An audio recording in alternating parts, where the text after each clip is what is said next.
हे welcome back.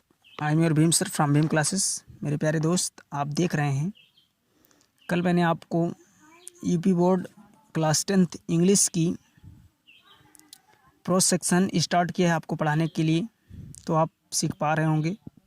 तो मैंने कल केवल आपको समरी उसकी उस लेसन की समरी की हिंदी बताते हुए आपको उस वीडियो का अंत कर दिया था, और आज मैं पार्ट 1 वीडियो आपको दे रहा हूँ उसी चैप्टर से, पैसेज फर्स्ट का। आप बेहतरीन तरीके से समझिएगा, बढ़िया से कॉपी पेन बगल में रखिएगा। जो समझ में नहीं आया तो उसको नोट कीजिएगा। अगर फिर भी नहीं समझ में आता है तो कमेंट सेक्शन में कमेंट करके पूछ लीजिएगा, मैं आपको तुरंत उसका आंसर दूंगा, बताऊंगा, आपके डाउट को दूर करूंगा। और आप देख पा रहे हैं कि फर्स्ट लेसन है द इंचेंटेड पूल। कल उसकी समरी मैंने बताया है, और समरी वाला वीडियो अगर नहीं आपको पाए मैं तो इस वीडियो के डिस्क्रिप्शन में उसका लिंक दे दूँगा, आप वहाँ से भी देख सकते हैं। तो आप जो है आज देखिएगा, पैसेज फर्स्ट में स्टार्ट करूँगा, बेहतरीन तरीके से समझाऊँगा, आप समझने का प्रयास कीजिएगा। जैसे लिखा है, स्टार्ट करते हैं वीडियो को। जैसे लिखा है, Yudhishthir waited for his brothers in anxiety and thirst. कह रहा है Yudhishthir waited for his brothers in anxiety and thirst. Yudhishthir प्यासे थे और व्याकुलता के साथ, अर्थात व्याकुल भी थे। युधिष्ठिर प्यासे भी थे और व्याकुलता के साथ अपने भाइयों के लौटने का इंतजार कर रहे थे। फिर फुल स्टॉप के बाद डबल इन्वर्टेड कॉमा में लिखा है, can they have been subjected to a curse or are they still wandering about in the forest in search of water. अब देखिए कैसी लाइन कह रहा है कि क्या उन्हें किसी ने श्राप तो नहीं दे दिया, या अब तक वे लोग पानी की तलाश में ही घूम रहे हैं। युधिष्ठिर सोच रहे हैं क्या मेरे भाइयों को किसी ने श्राप तो नहीं दे दिया, या फिर अभी तक वो पानी की तलाश में ही घूम रहे हैं, पानी ही खोज रहे हैं। फिर आगे कह रहा है देखिए, curse are they still wandering about, यहाँ तक हो गया। First in search of water, यहाँ तक हो गया। आगे देखिए, can they have fainted or died of thirst. Can they have fainted or died of thirst. फिर कह रहा है, कहीं वे प्यास के मारे बेहोश तो नहीं हो गए, कहीं वे प्यास के मारे बेहोश तो नहीं हो गए, या फिर काल ने उनको अपने अंदर समाहित कर लिया, अर्थात काल के मुंह के निवाला तो नहीं हो गए। इस प्रकार से सोच रहे हैं Yudhishthir.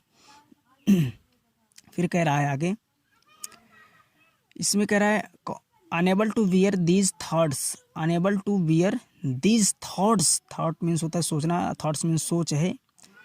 And driven by an overpowering thirst. फिर कामा लगाया है। फिर कह रहा है जो है, इन असहनीय विचारों और प्यास से बेहाल होने के कारण, मतलब उनके विचार जो एकदम असहनीय थे, सहन करने योग्य नहीं थे, और प्यास से एकदम बेहाल भी हो चुके थे। उन्होंने क्या किया, he gave up waiting and started out to look for his brothers and the pool hoping that he might find them. उन्होंने असहनीय विचारों और प्यास से बेहाल होने के कारण उन्होंने, अर्थात कौन, युधिष्ठिर ने इंतजार करना छोड़ ही दिया, तथा भाइयों की तलाश में व फिर तालाब की तलाश में उम्मीद के साथ स्वयं, मतलब कि खुद ही वहाँ से चल पड़े। पानी की तलाश में अपने भाइयों की खोज में वे वहाँ से खुद ही स्वयं ही निकल पड़े थे। ठीक है। फिर कह रहा है, Yudhishthir proceeded in the direction his brothers. Yudhishthir proceeded in the direction his brothers, लंबी लाइन है, नोट कीजिएगा, बड़े से ध्यान दीजिएगा। Yudhishthir proceeded in the direction his brothers had taken and kept on walking through tracts full of wild wear and spotted deer and big forest birds till he came upon a beautiful green meadow। फिर कामा लगा, उसके बाद लिखा है around a pool of clear water, around a pool of clear water। अर्थात कह रहा है युधिष्ठिर उसी दिशा में आगे बढ़े, युधिष्ठिर उसी दिशा में आगे बढ़े जिस ओर उनके भाई गए थे। इस पाठ में बता रहा है कि युधिष्ठिर जो है उसी दिशा में आगे बढ़ने की कोशिश किए, बढ़ चुके थे जिस दिशा में उनके सभी भाई गए थे पानी की तलाश में, तालाब की तलाश में, उधर वो भी निकल पड़े थे। ठीक है। आगे इसी में कह रहा है, पूरा लाइन मैंने पढ़ दिया है, फिर देखते हैं इसको एक बार फिर पढ़ देते हैं। Yudhishthir proceeded in the direction his brothers had taken and kept on walking through tracts full of wild boar and spotted deer and big forest birds till he came upon a beautiful green meadow around a pool of clear water. मैंने आपको बताया युधिष्ठिर उसी दिशा में आगे बढ़ चले थे जिस ओर उनके भाई गए थे। जंगली भालू थे, चित्तीदार हिरन एवं विशाल जंगली पूरा का मतलब बहुत बड़ा जंगल था। वहाँ पे जो है पूरा रास्ता जो था जंगली भालुओं से, चीतेदार हिरणों से और जंगली चिड़ियों से पूरा रास्ता ही पड़ा हुआ था। आप बेहतरीन तरीके से समझिएगा बढ़िया से। जो ना समझ में आए कमेंट सेक्शन में कमेंट कर दीजिएगा, मैं आपको दूर कर दूंगा आपके डाउट को। ठीक है, फिर उसके बाद कह रहा है आगे देखते हैं फुल स्टॉप के बाद, but when he saw his brothers lying there like flag poles unable to restrain his grief, comma है फिर he lifted his voice and wept. पहला पैसेज यहीं पे समाप्त होगा, फिर से एक बार पढ़ लेते हैं। But when he saw his brothers lying there like flag poles unable to restrain his grief he lifted his voice and wept. कह रहा है कि जो है रास्तों मतलब पूरा जंगली जानवर से, चिड़ियों से रास्ता पूरा भरा हुआ पड़ा था। इसको पार करके वे हरे भरे घास के मैदान में पहुंच चुके थे। हरे भरे घास के मैदान में पहुंच गए, जिसके बीच में साफ पानी का एक सरोवर था। जिसके बीच में साफ पानी का एक सरोवर था। कह रहा around a pool of clear water, साफ पानी का एक सरोवर था।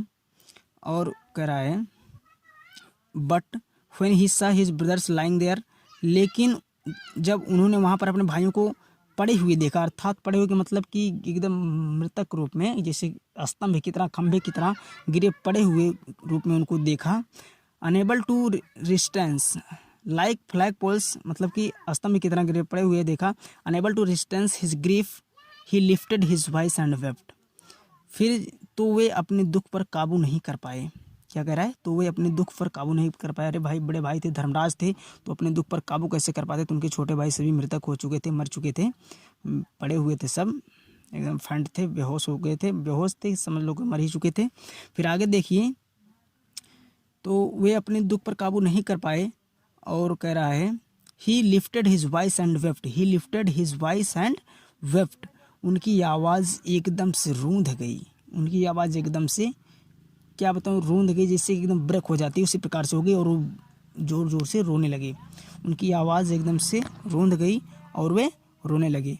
बस पहला पैसेज जो है, पैराग्राफ यहीं पे समाप्त होता है। अब अगले वीडियो में मैं आपको दूसरा पैसेज दूंगा मेरे प्यारे दोस्त। अगर वीडियो अच्छी लगे, अगर क्लास समझ में आए आपको, तो लाइक अवश्य कीजिएगा। अगर नहीं समझ में आता है तो डिसलाइक कर दीजिएगा। मुझे कोई उससे दिक्कत नहीं होगी, मैं उससे अधिक बेहतरीन वीडियो बनाने का प्रयास करूंगा। अगर अच्छी लगी हो तो लाइक ज़रूर कीजिएगा। अभी तक चैनल को सब्सक्राइब नहीं किया तो सब्सक्राइब करके रख लीजिए। मैं आपको डेली वीडियो इसी टाइम पर देता रहूँगा, 12 बजे से 2 बजे के बीच में मैं आपको वीडियो अपलोड करके देता रहूँगा। आप बढ़िया से समझिएगा मेरे प्यारे दोस्त। अब मिलेंगे अगले क्लास में। Thank you very much.